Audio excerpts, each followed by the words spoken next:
Today's episode is brought to you by Mazars. SoundCartel. What do triple bypass burgers and Lady Gaga's Little Monsters have in common? Well, for this episode's guest, both exemplify great marketing. From SoundCartel, I'm Nicole Goodman, and this is Business Essentials Daily.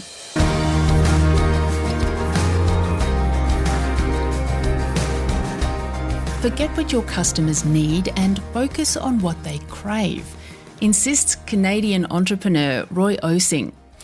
If people are willing to line up for your products or services, you can charge premium prices. He has some examples shortly. First, Chris Ashmore asks Roy what he means by cravings and great marketing. Great marketing organizations have figured out that it's not good enough to satisfy needs anymore. They need to satisfy what I call cravings. What Chris craves is not what he needs. He needs certain things, right? But the reality is he's not willing to pay a whole lot about those need things, right? What he's willing to pay for, a little bit maybe, is what he craves, his innermost desires. From a marketing point of view, we don't have crave hunters. We need the marketing machine to be revectored to identify what people crave. Let me give you an example. I mean, if I'm staying at the Chateau Whistler in Whistler and I pay a premium price for a room, if they knew that I love Napa Valley Cab, if they knew that I love zip lining, if they knew that I love going to Scandinav Spa, right, they would have a very easy time hooking me on my cravings by simply packaging those things with the room.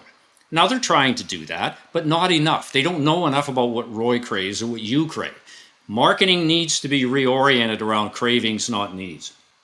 Mass markets are still the infatuation of marketers because they think it's productive to flog a product to a mass.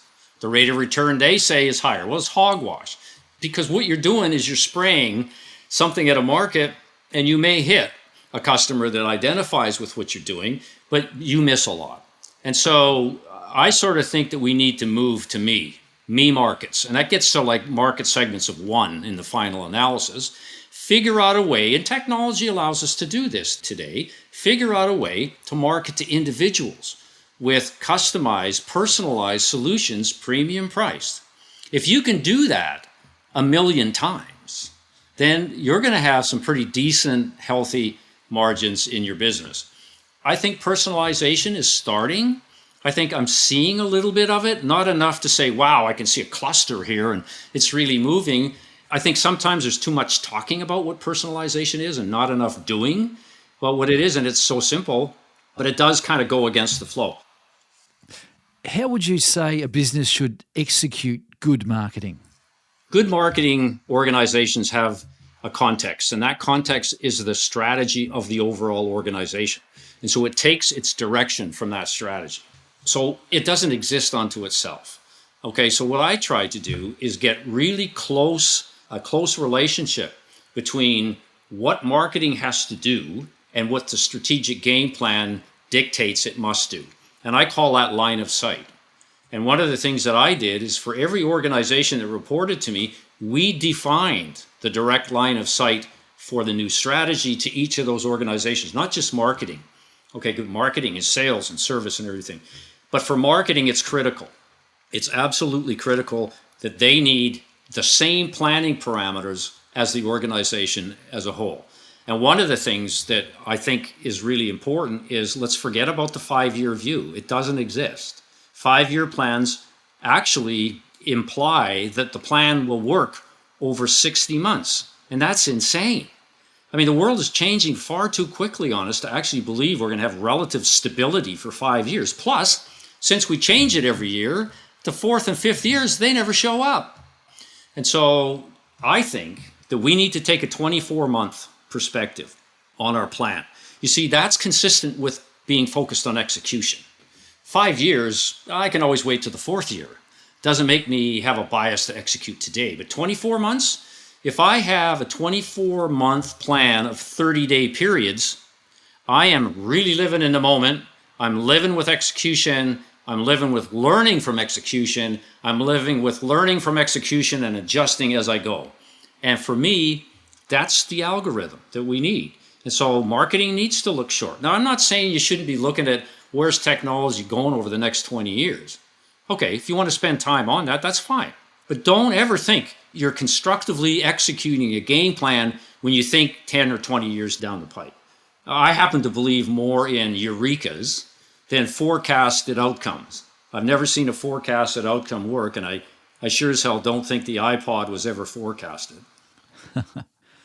Well, finally, Roy, any examples of companies that are doing marketing well? So I really look at organizations that create an experience around what they do. It's not just about their product and service, right? It's about the experience that people feel when they do business with them. I think more about creativity, okay? I mean, creating, not benchmarking. I mean, organizations that have that amazing flair and nimbleness to be creative.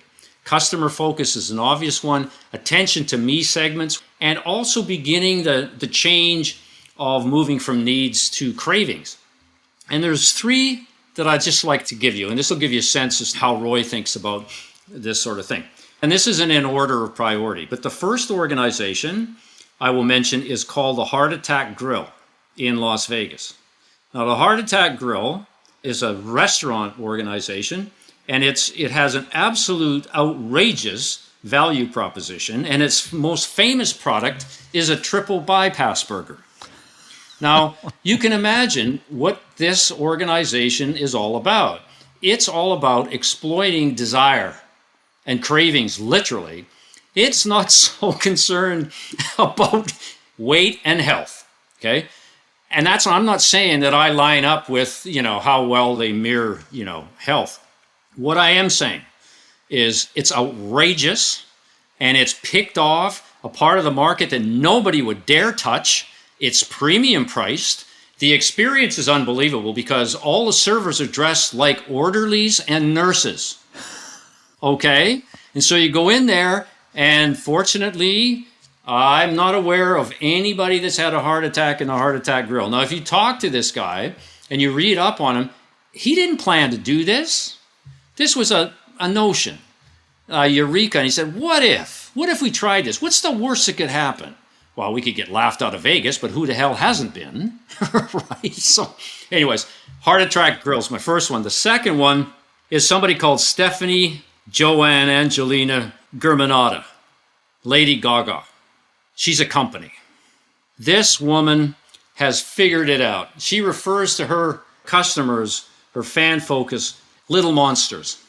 So she's creating monsters throughout the world by her audaciousness and her love for people and the experience she creates. I mean, she ticks every one of those boxes. Think about how you feel when Gaga sings. I don't know about you, but I'm just ripped with goosebumps when she sings. But it's more than that. Okay, she gets the customers. She calls them little monsters. If you've ever check out her Instagram page, I got to tell you, it's brilliant. I follow her on Instagram. She is amazing, the things that she does, right? And she's tapping into these craving things really, really well. And obviously, she's doing well. So that would be number two. The number three thing I will mention is Apple. Now, there's a lot of people out there that aren't fans, but according to my criteria, I go into an Apple retail store, and it's a wonderful experience. Is it perfect? No. Not expecting perfection, but it's a wonderful experience. Their product line is broad, so they're getting closer to the ability to customize solutions now, right, and get into this kind of me thing. The people that they hired, for the most part, actually give a damn. I mean, they're good, young people. They're there. Yeah, they smile, but it's more than the smile. They actually get and are learning as they're doing it how to create these kind of memorable experiences for customers. So there you go. Those are my three. That's Roy Osing, author of Be Different or Be Dead.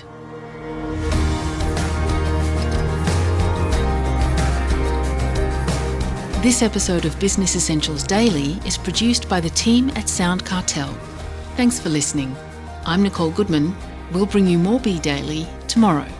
Follow at BE Daily Podcast across social media and head to bedaily.com.au for more from the Business Essentials Daily podcast.